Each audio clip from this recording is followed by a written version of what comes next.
Okay, what's up? Man, I've been seeing all these videos by like the top 10 uh, video bloggers on YouTube on photography. You know, these people, well, actually, the last two have been like the top 5. And it's like, you know, personal opinions are one thing. When someone gives out just like hardcore, wrong, flat out misinformation, I go like, what? You're writing books on photography? What? Really? Really? What? You didn't? No, you don't need an ND filter. You just like dropped a two-stop circular polarizer and a $6,000 lens, and immediately turned it into a $60 lens. Good one. Yeah. Okay, that makes sense. In a parallel universe where up is down, left and right, and good is bad. I wanted to show you a scrim you can make for $15. This is awesome. I showed you another scrim back behind here, but I want to show you a collapsible one. And using these special little clips, and you can modify clips. I've actually seen other people do it before using rope, little tiny alligator clips, but I'll show you a link below. No, I'm not selling these. They're you get like a 10-pack of these. They're little rings you drop on these 3/4 inch PVC tubes, and they obviously have little alligator clips on the end of them for clipping your backdrop. They're very, very useful, especially when you buy like the 8x9 backdrops that you actually can't see that are over here. Perfect for taking on location. Got a crossbar for support, but it is also collapsible. Obviously, this isn't going to fit in the car, so you're looking at like $15. Now, take these measurements down. This is a perfect size. It'll still fit in most every car, and we'll do a full body portraiture. So you're looking at a horizontal spread of 50 inches, and you have 4 of these members, 2 on the right and 2 on the left, and these are 43 inches, so 43 inches and 43 inches. And the only thing that you don't actually glue is right here. I hope I can get this down without it falling on my ass. Now the way these actually lock in place, you can actually tape these on location. Here we go. Right now I've just got, I was doing my wall of bokeh mod. You take this down and collapse it. Let me show you the bottom piece here. So this is completely collapsible to a 50-inch section by 43-inch square. Well, that's not a perfect square, obviously, but close enough, right?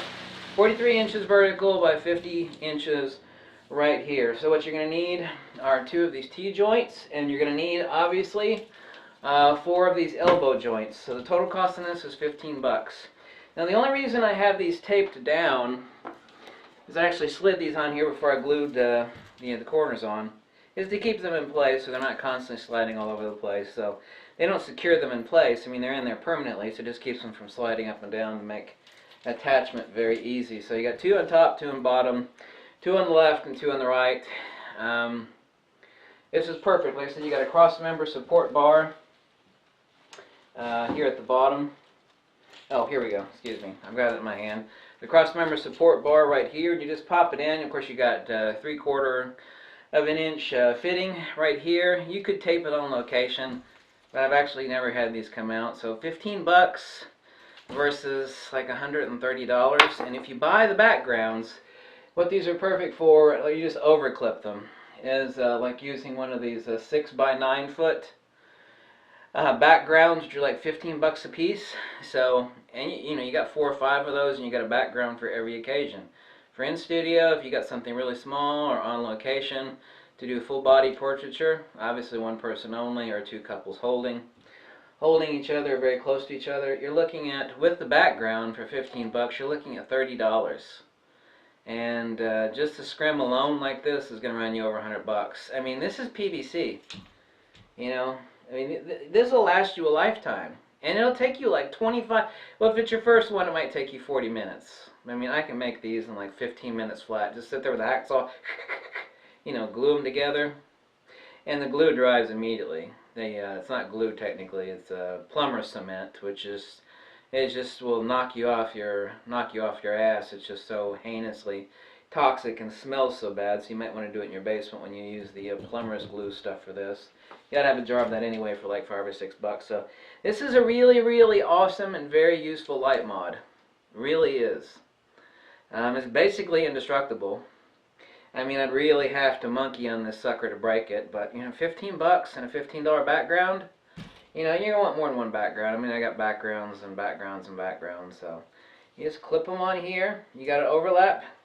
You know, you could roll it up, or actually, what I do is actually just flip it over to the side and grab it right here. You know, you're going to blur it out anyway, so you're not going to see those pinch points. So, or you could just use the background clips, like I showed you, the clamps here. You can grab those and use those too. But I like these, they're a lot simpler. So, I hope you like that light mod. I'm about saving money, not wasting money. You know, everybody says, oh, stop spending my money. Well, I mean, this saves you, you know, $100.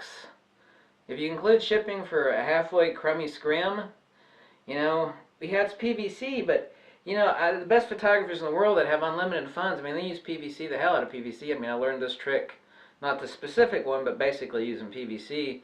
I mean, that was Dean Collins. I mean, he's getting serious hardcore commercial photography, and he dropped by our photography school a couple times, and, you know, he wrote a couple articles about using PVC for all sorts of stuff in his photography business. A lot of stuff doesn't even exist to be bought. I mean, he made it himself, and some of the things I've designed, I mean, doesn't exist either. My macro illumination tools don't exist. I created it using fiber optics. It's a better tool. Can't buy it anywhere, so I had to make it myself. You know, I know about things that bend and distort light. I know a lot about things that bend and distort light. I grew up with optics and dealing with optics and always thinking about shit that bends light, twists light, torques light, you know, so. But anyway, 15 bucks, I've talked too much already. Yeah, we all know that. You should build one. Don't have to build one. If you got no use for it, then don't build one. My point is to show people that want this, you know, but don't want to spend $100 on a professional, you know, background scrim. It's completely, you know, portable in the car, breaks down into 2 pieces. I hope you like it. If you like this video, you can drop me a buck or 2, or you can go tell me to jump off a long, steep cliff, whatever makes you happy. Catch you later. Bye.